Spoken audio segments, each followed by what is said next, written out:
And you're probably having your breakfast right now. And umezoea pale kahani, you know, umeenda umenunua kwa supermarket, and you've never really thought about the whole process of having that probably 500 ml honey into it. Have you ever thought about how all that process is? Well, today we're giving you all that for you. And tutakuwa hapo hivi na Wazito just telling us how everything is, and just behind us, rather in front of us, ni all those beehives and all. We'll be getting to that. Lakini wacha niambie kwanza Mzito ajiintroduce. Unaweza introduce and tell us where we are and what we are about to say. Thank you very much. My name is Ezekiel Mumu. I am the founder of Bee Farmers Hub Limited, and today we are in Kiserian, where we are coming to harvest some honey and also see how you can do the process of beekeeping. Yes, thank you very much. All right. So even as before Sasa Tuvai very protectively, first off, what are we wearing?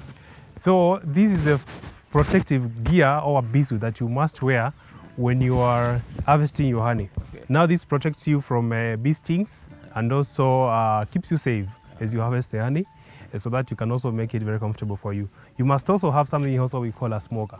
A smoker is a tool that usually you put in burning charcoal plus sawdust, and then you also add sawdust or something that can burn like fuel. So this smoke usually now makes your bees docile while harvesting, so that now this smoker plus the suit makes your job very comfortable. Right. Yes. How many types of bees are there maybe? Well, in a beehive we can have like 3 types of bees, and these types are what we call the drone, the worker bees, and the drones. Sorry, the queen bee, the drones, and the worker bees. Those are the only 3 types of bees that we have in a beehive, and each one of them has a particular job in a beehive. Like the queen lays eggs, almost like 1,800 eggs per day. The drones usually mate the queen, and the worker bees do all the other job, like a collection of forage, that is pollen and nectar, cleaning the beehive, protection of the beehive, like they are the soldiers in the beehive. Yeah. So even as you talk about matters innovation, what would a farmer need to know before we even get into the beehive? What should someone who is watching us and they're probably thinking, let me get into beekeeping, what's the first thing they need to know when it comes to everything? Wow. Beekeeping is farming like any other. And I would encourage someone that is willing to start beekeeping. First of all, the first thing that they should do is get information or go get a training. That one now acquaints you with the relevant information that ensures you know the type of beehives that you want to keep. Okay. What are the things that you have to consider, like the area, closeness to people, forage, and also the amount of honey that you can harvest from a beehive in a particular period in a year. In a year. Right. And also, there are a lot of things that you learn when you go for a training. Okay. Now from that, now you can go on to acquire your beehives now. At least now you can, with the little knowledge that you got now, you can be learning now with your beehive now. Right. Yes. Fantastic. So now is the time that we can have the headgear on. Yes. Now we can wear the suit now on, proceed now to the beehives. Okay. To check whether we are going to get honey. For sure, although we harvested a few days ago, but we are going to check some of the hives for honey. So I think I'll request Hilary tusaidie. Yes. Na maneno ya kuvalisha. Yeah. Yes. Ndio makosa isifanyike. Is it possible to get in there without this? I'll say no. Because of a few factors. Because now you find that African bees are very aggressive and also very protective for their honey. So like for Western bees, you can also go without bee suits. Okay. Or sometimes there are bees that are a little bit docile that you can also go to harvest without bee suits. Na hii hata mtu hauoni. So the veil has to be black for you to find that when it's black now, it gives you a better clarity than when you have another color. Probably like white would make your vision blurred. and you would not be able to see clearly. All right. So we have some sawdust here. We have sawdust. The sawdust is what we are going to be adding to the smokers Okay. when if the fuel burns out. If the fuel burns out, we are going to be adding it to the smokers. All right. So we Yes. can. Now we can proceed. We have also something called a frame holder. This is going to be using now to lift the frames from the beehive, and a bee brush to brush bees away, back into the hive, so that they don't follow us. This is also going to be used to separate parts of the hive when we are harvesting. Now you'll be able to see, because now the bees usually stick parts of the hive using something called propolis. Okay. Yes. Right. So we'll be good to go. I can wear my gloves, then we can proceed. And you master the vision for this is very, very interesting. Yeah, so we can proceed. Right. Tim, we're good? Yes, we can proceed ahead. Yes, thank Sawa you. sawa. Amesema best of luck, tusiumwe hapa, but as long as we have this, we're okay. We are good to go. All right. So how many the beehives are in here? In this apiary alone, we have around 250 beehives with around 80% colonization. It's around 200 of them with bees, and almost around 50% of them with the supers. Supers is now the upper part of the beehive, which you are going to see. So Larry is going to lead us to where we have the beehives with super. Oh. Yes. What's the difference? There is a difference. This is a brooder box without the super, and then now the super is what comes above now here. So like for this one, there are no bees and there's no. They're no. Yeah. Umefungua, and I was like, are you sure? Yeah. So with the ones that have no bees, have no problem. So we can proceed. Oh, all right. So Yeah. So here's the frame holder. Yeah, okay. So good. So you're saying there are about 200 and we have 250 beehives here. 250. So how do you check up on every single one and ensure everything is okay? Now we have a full-time apiarist who is here to be checking these hives every week for honey, and also to feed the bees if there's no honey. There's no forage, and also give reports every week. Why yellow? Why the yellow color? Yellow color is more conspicuous for bees and also for you. Yeah, so we're going to. Yellow color is very conspicuous, and also is also used to preserve the timber. Not really necessarily yellow, but you can also have beehives with different color. Kidogo dongo, you can shoot at hapo tu zikiingia. Yeah, you can come here. So as you can see, the bees, if you can check clearly, some of them are coming with something on their legs. That's actually now the pollen. They are carrying back into the hive now. If you check closely, you'll see some of the bees with pollen on their legs. So we can start the process. We can open the hive. Oh yes. So first of all, now the hive is usually put at around 3 feet from the ground. Why The reason is is to deter insects, like chlorine insects, and also secondly, it's also at a comfortable working height, so that you don't have to bend too high or have to really strain too much to get to where the hive is. Then also there is here you usually apply grease or grease now also to deter those chlorine insects like the black ants. We also have you have to have your hive with an opening on one side. You are only this opening on one side. They are not on two sides. Then also now this hive has this part, which is now the brooder part, and now this is also the super part now. And this is now the lid, which now prevents now the whole hive from water and other external weather conditions like sun and all that. So technically, if we were to get honey, in which part of all this hive is it located? Asali ama honey is in this part. The upper part now. The upper part, okay. Yes, from with this, you can see there's clearly a demarcation here and here. Now from here upwards, there's honey now. Okay. This downwards is what we call now the brood. The brood? Yes, brood now. It's like the young ones of bees their food and all that. Wow, I gotta say, having the bees swarming around me is a whole test of Patience. Yeah. oh, a whole test of patience. You can also see on the other end we have some feed where we usually also give them water if there's no water during dry periods or dry seasons. Know that. We also have a feeder. Tunaenda mahali tuone feeder, sindio? Okay, so before we get to the feeder, Yes. How many bees are in here? A mature colony usually can contain up to around 50,000 bees. There are 50,000 of them in here? Yes, in here now. Wow. And that's a mature colony now. But now when a colony comes into the beehive, when the beehive is very new, or a colony is very new, they are usually like around 10,000 bees, which come to colonize the beehive.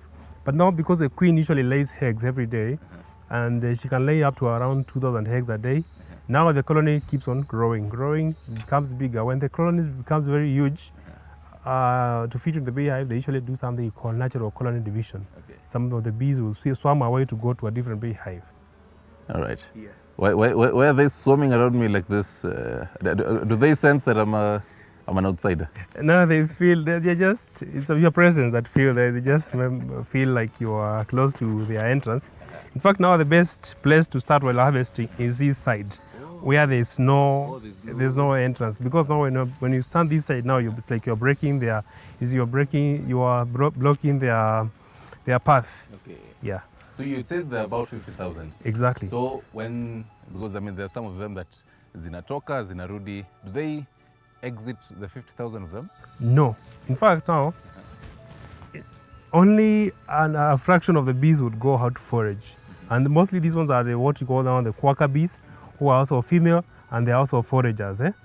So in fact right now most of the bees are out, but we also have some of them that are in here now. Yes, this is something that is called the division of labor in a beehive now. Yes. So how now do bees come in before we now open the hive?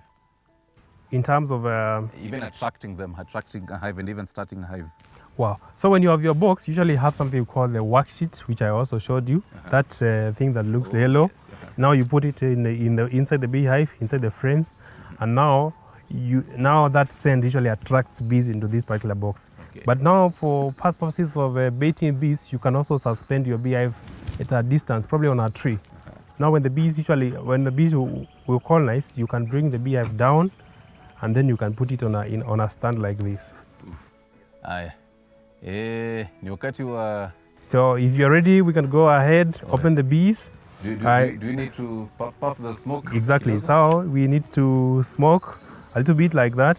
Now when you smoke like this, the bees usually become docile. What happens is now when you smoke it like this, there's a queen on this lower side and there are other bees on this upper side. Oh, okay. So what is happening now, the queen might feel like there's fire, and the queen loves the bees will feel like there's fire, and the bees usually love their mother, who is the queen, and even the honey. So most of the times, all the bees would come down to protect the mother. And now in that case, you'd have your upper part, which is now the super, with very few bees. You can go ahead and open, see what we can find inside here. If we are not going to find honey here, we are going to check another one. Yes, to a next one. Like this, no smoke. Yes, you can smoke. Yeah. The moment of truth is here. So now you have to be two of you to really help each other in this, like this. Now when you open like this, wow. I'm pretty sure, I can assure you, there's a high probability that there's honey here. You can see now the bees are, this is called a clearer board. Yes, and as top cover. No, there's a lot of honey here. I can even feel it. Yes, wow. Sorry, it's a lot of propolis. Propolis. Wow.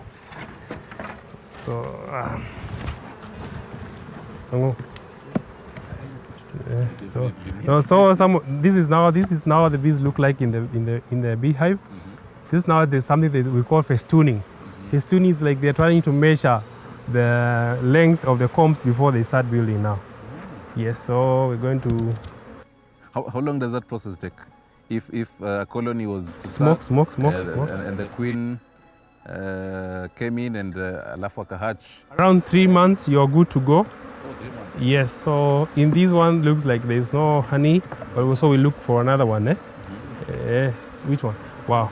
So there's some honey here, and you can see this is now honey now. You can see the way I'm brushing the bees away, and we are going to carry this one. Wow, you can hold this. Yeah, you can hold this one. So these ones have not really filled the combs. When they fill the honey, usually the comb like they fill the comb all the way from here up to maximum of here, and the one comb can hold a minimum of around 1 kg. 1 kg, yes. You can see the work of the brush. Yes, you can smoke. Wow. So now the honey usually when it's ready, usually looks like something like this, which is now we call it uncapping. Uncapping means now, we call it capping. Capping means now the bees have put the honey in here, and then they sort of seal it. They first of all, because the moisture content is high, it's like they blow their wings to ensure that the moisture content is reduced inside in the combs, and then when the honey now attains the right moisture content, they close it now. So what's the room temperature that should be in this hive? Inside the beehive we usually have around 34.5 degrees Celsius inside the beehive. 34.5? Yes. And but the moisture content for the honey should be around 18%. Agreeable standards are it's around 18.1%. Let me hold you that way. So even as we continue, because I mean we're definitely talking about climate change, yes. Even as the world, yes. And we're reporting of having the hottest of years, yes, over the past. Yes. So you'd catch, for example, right here in Kiserian, normally it's about, let's say, 30 to 32 degrees, but then in Africa wakati imeenda all the way to 40. Yes. How is it that in here it's able to regulate its temperature despite high temperatures? So you find that a beehive is like a microclimate kind of setting, and then there are the bees that we call the drones that I said, usually fan their wings to maintain those temperatures when it's very high, when it's very low. And this is something also I mentioned called the clapperboard. Clapperboard usually like it's an insulation in the beehive to ensure that there's no effect of the external weather conditions, whether it's very hot, whether it's very cold, something like that. Yes. So these ones that I'm seeing here, are these the colonies? These ones are bees now. Colonies is the whole collection of the bees. Oh, okay. The whole now unit is called a colony. But now you can check like this. We have I can open on the lower part of the beehive. Definitely. Yes, you can put it down. But smoker, you need to smoke, And you say the purpose of the smoker is just to make them docile? To make the bees docile, Okay. Bila hiyo zitasumbua sana? Sana. So, for this one now, usually open this part when you are doing inspection. Like, see now the work of the hive tool, Yes. You cannot lift this one without this tool I'm using. It's called a hive tool now. So umesema so far nimeshika kg ngapi ya honey? Kama around 1 kg to 2 kgs. 1 kg. Hey. Yes. So you'll be very surprised by the amount of honey that you can find here. Actually now this. So is this a white hapa nini? See all this brood. Brood now is a young one of bees. Oh, so these are the eggs. These ones are This one is honey.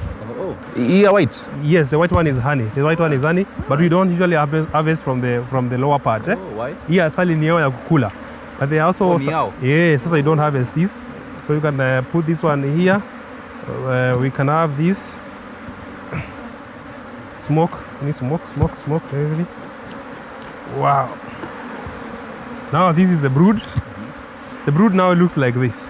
If I was to punch this, you see white substance, No, those ones are the young of bees now. Yes. And also now on the upper part, now we have a small layer of honey. Yes. So that's and so now for inspection, you check inspection for pests like the wax moth, like the small hive beetles, like for varroa mites. But BAMBA mites are not very common here in Kenya. So like How often is the inspection should be done every 45 days. every 45 days? Yes. Okay. This is honey dripping. This is honey dripping. But unasema hiyo ni yao. Yeah, we don't harvest this. This is their honey. And see all this. All this is honey. Wow. Sorry, all this is brood. Oh, brood. Oh. But now there is honey on this other comb here. Can smoke domo. Oh, hiyo yenye inakaa fresh hivi. Eh? Mishikana.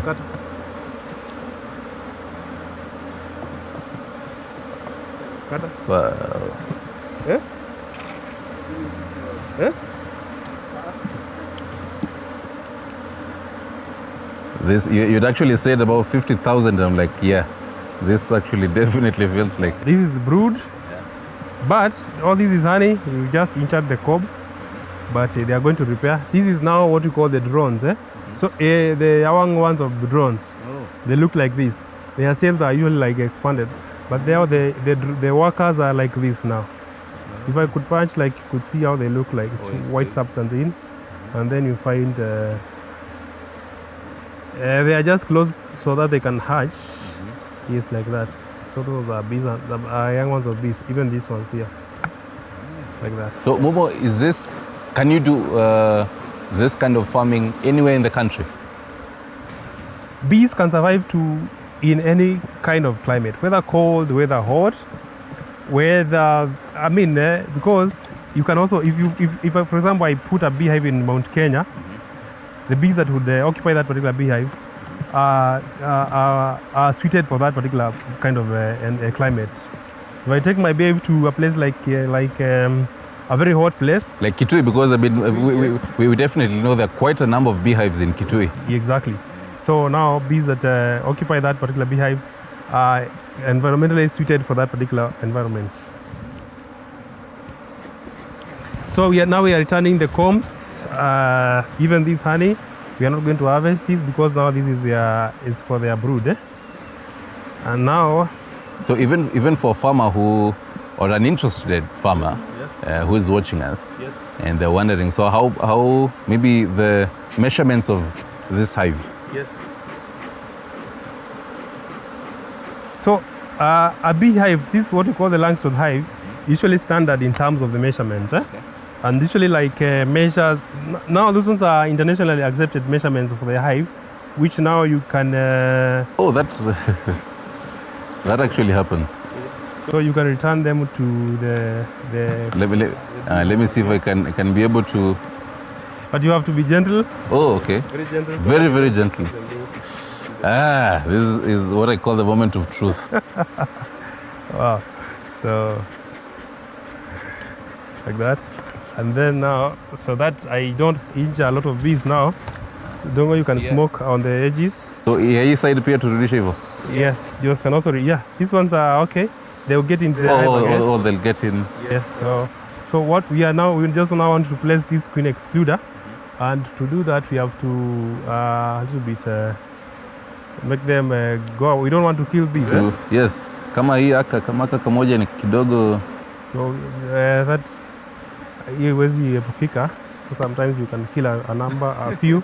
So. But essentially, because you told us the queen lays eggs. How many eggs per day? Around 1,800 to 2,000 eggs a day. So, but then because 1,000 eggs. So technically, by 50 days, it has achieved the number of bees that is required in the colony. Exactly. So what's the lifespan of a bee? So a bee would take around 45 to 60 days, and then they would die.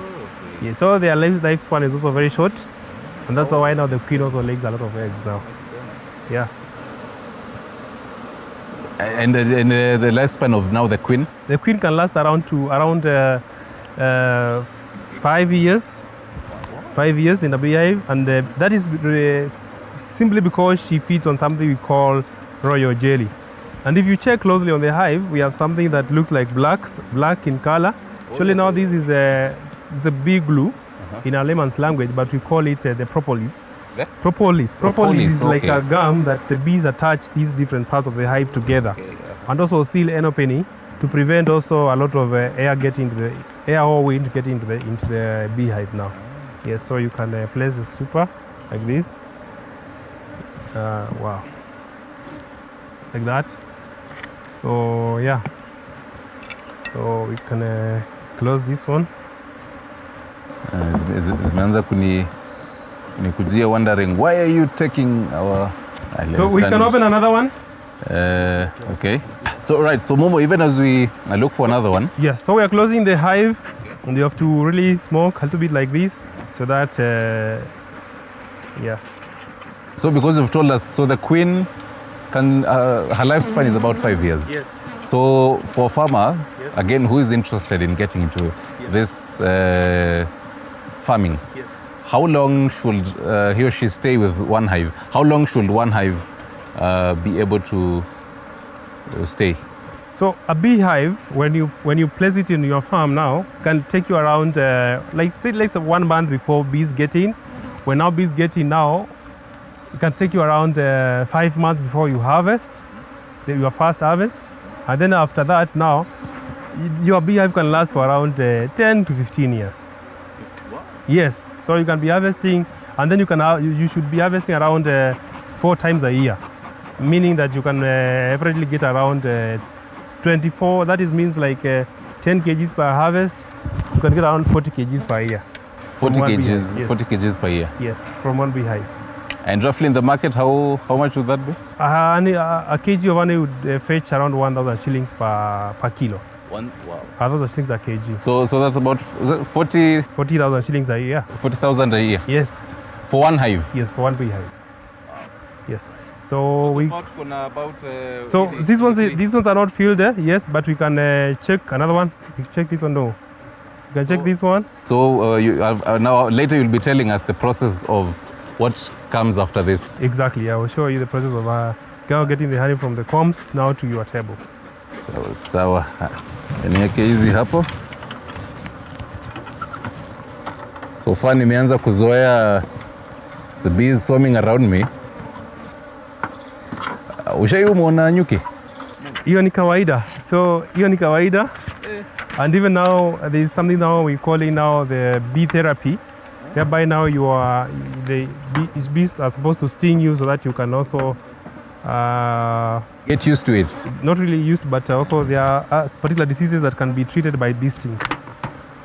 Very interesting. Yes. So there is no honey here, so you can proceed to another one. So just by opening this, you're able to see, yeah, the frames have not filled up. So we can open another type of a beehive. Don't go long shot, the KTBH. So okay, so even as we cross over to there, yes, why, and I know you'd mentioned this earlier, but then even as a reminder, so why are we having the aluminium rooftop? So first of all, aluminium does not rust. Secondly, it is reflective, so that if there's any excess light or heat, now it's able to reflect it now back, so that the beehive does not really eat up so much in the inside. 3 kg so far. Yeah. So are you able to tell which beehive has enough honey without opening it? Yes, even by the behavior of bees. Oh, just outside. Yeah, the way they are behaving. Zingine zimenifuata kwa ile kawaida. So apart from, because when we started, I had said the honey that watu wamezoea kwa mkate, what are other products that come from this? Oh, there are very many products that can come from bees. Actually, there's honey, there's wax, there's propolis, and you can see we placed a few pebbles, some stones on it, so that bees don't drown. Yeah. So and then you place them a few meters from your beehive. When it's very, very hot, and the good thing about this drink is it only drips a little amount of water at any given time. And the water. Now this is enough. And now you can place even more pebbles like this to ensure that the bees don't drown because they don't know how to swim. Yeah. Mimi na bees ni same, what's up? Yes. Mimi na bee tungeingia kwa maji tuna drown sisi wote. Yeah, So even as Hilary akitusaidia kufungua the next hive, naturally, I mean, bees are so important in our agriculture sector. The fact that zikipungua in population, that would really mean, because they're really useful when it comes to pollination. You know, so around this area, for example, should there be, and hata mtu akiamua kukuwa na beehive, should they be looking at wherever they stay and down, mi pali niko hakuna flowers, hakuna mahindi, hakuna, you know, horticulture, pali vitu kama hiyo iko, are they still able to have the bees? So before you start or you put up your beehive, your bee farm, there are factors that you have to really consider. One of them is we call them factors to consider while siting up your apiary. And they include like closeness to people, the availability of forage, availability of water, shaded area that is not close to a damp place like a swamp. Those are factors you have to really consider. And that's why we really emphasize when you are setting up your bee farm, it is very important for you to seek advice from an experienced apiarist or an experienced beekeeper like us from Bee Farmers, and we are going to really guide you through the whole process so that you can be able, you don't make mistakes from the early stages. Right. Yes. Sawa. So Hilary, sasa wewe ndio utatuambia the next. So we are going to open a different type of a beehive that is called the Kenya top hive. It's totally different from the Langstroth, and usually horizontal one looks like a wedge. So we're also going to see whether there is honey inside or they have not really stopped honey right now. And why is that, even as we proceed to this hive? Why is it different? The Kenya top hive is different because, first of all, the shape first is wedge. The Langstroth is boxed in shape. The KTBH is wedge in shape.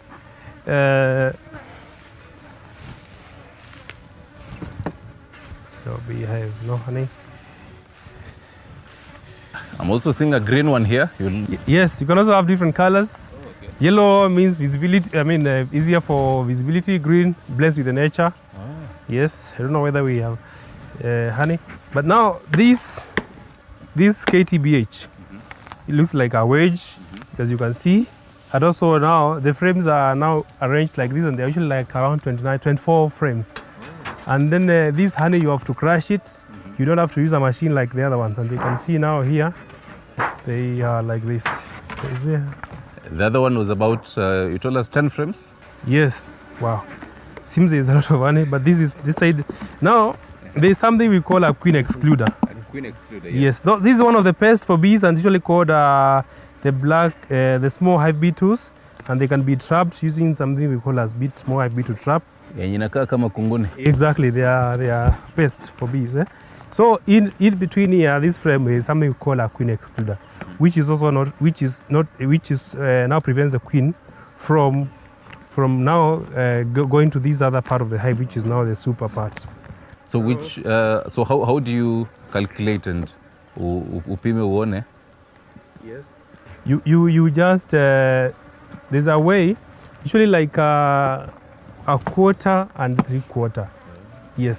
So in fact you can do around no, it's 2/3 and 1/3. 1/3, 2/3. So 2/3. So you told us this is 24 frames. Yes. So you calculate 24. Ooh. Okay, so you can smoke. So you can see now the way the frames look like. These are KTBH. They look like this. But these ones are brood. There's no honey in this side. You have just opened the brooding chamber. Yeah, like that. Zimekasirika zinasema cheni kutusumbua. Ni kawaida, because now you see now the bees have stocked honey, but the good thing is we have given them a house, so we should come and collect something. Another important question. Yes. Pali tumetoka, we're from from one of the hives. Yes. So for example, one of the apiaries, yes, alikuwa anaangalia anachukua honey. Yes. And one of the bees and a few bees zikamfuata. Yes. Now akakuja akafungua hapa. Yes. And they also now you also opened these ones. Yes. So can they mix up? Can bees mix up in hives? Not really, they don't, because each bee knows their the specific hive. Yeah, their specific home. So hata zenye zimenifuata hapa zitarudi home. So each bee knows their specific home. And this one is mostly because of something we call a pheromone. Pheromone is a chemical substance that is produced by the queen, and the queen, now that particular pheromone now maintains colonies. Even if you are to place your hives very close to each other, it is very high that your bees are going to shift from from the hive to a different one. It usually happens, and when that happens, you usually call it drifting. But it was on very rare cases, and when a bee drifts, like it changes the location. Let's say from hive number 1 goes to number 2, now that particular bee will be chased away. Oh. Yes. So what am I holding? So this is a comb that has just broken out from a KTBH or a Kenya Toba hive, and the KTBH actually has the frames. You see they are taking shape of the beehive. So I think you can brush them like that, and they are just eating the honey that we harvested. But this is not really honey. This is it's a comb that broke, and you can see it has a lot of pollen. This yellow substance. This is now the pollen.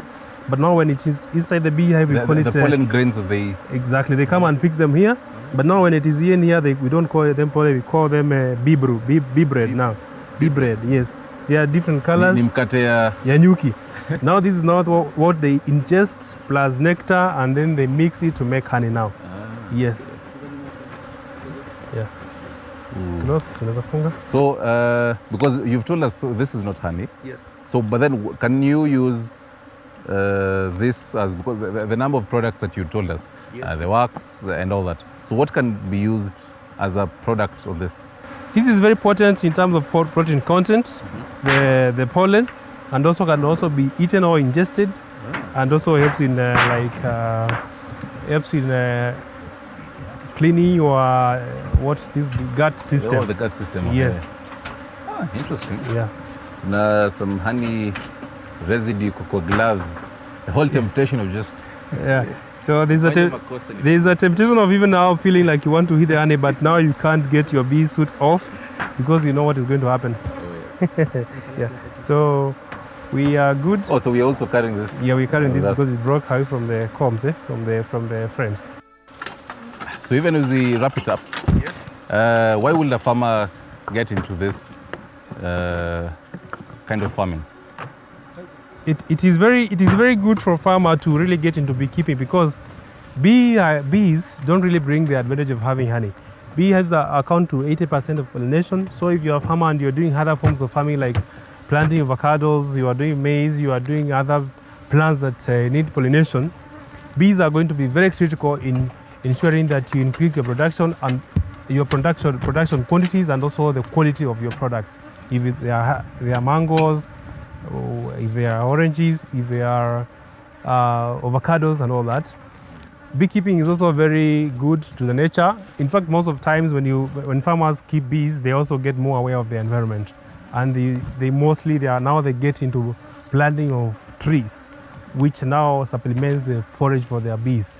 So, beekeeping also is a source of income. If you sell your honey, you get money. Honey is also very good for other products like healing of wounds. You can also use it as a preservative. There are other products that also come from honey, which is the propolis, which also serves as a very good product for your gut system. There's venom that is used in the medical industry. There's royal jelly that also is an anti-aging product, and also those other products are very, very, very expensive. Like venom can fetch around 3,000 shillings to 5,000 shillings per gram. Royal jelly can fetch around 20 to 30,000 shillings per kilo. So in terms of quantities, all the revenues now is a little bit different, because now there are other factors that you cannot really predict. Like one of them is rates of colonization. Now means that you can have all your 10 hives, but not all of them can have bees in. But averagely, what we can do is we can take a case of one beehive. So in 1 year, you can get 40 kilos from one beehive. You can get like around half kg of a propolis. You can be able to harvest around 250 grams of pollen. You can harvest around 5 grams of venom. You can get like 10 grams of royal jelly from one hive in 1 year. So, but you find that for you to be a good farmer, don't really focus on all those products. At most, focus on 3 products. And we usually tell farmers, start with honey, wax, probably propolis, and pollen. The other products are usually a little bit technical, and they may require a lot of your time, although they also give you a lot of revenues. My advice to farmers or to any interested individual, I would say beekeeping is the easiest form of agribusiness that you can venture in, because it requires very little input and also very little time for you to manage. Because when you buy a beehive, bees colonize, you don't have to be visiting your beehives every day. I would advise people to also keep bees because they they contribute to large part of pollination for all our food. If you have eaten today, trust you me that there is a factor of pollination in that particular food. And also bees, you're talking something about climate change and also the effect of climate change. Beehives and also bees are an integral part that we should think about in like reforestation and also in the process of ensuring that we get more plants or more vegetation in the whole, in the whole ecosystem. Yeah, so thank you very much. And as we go ahead to test the honey that we have harvested. And this is how we wrap it up.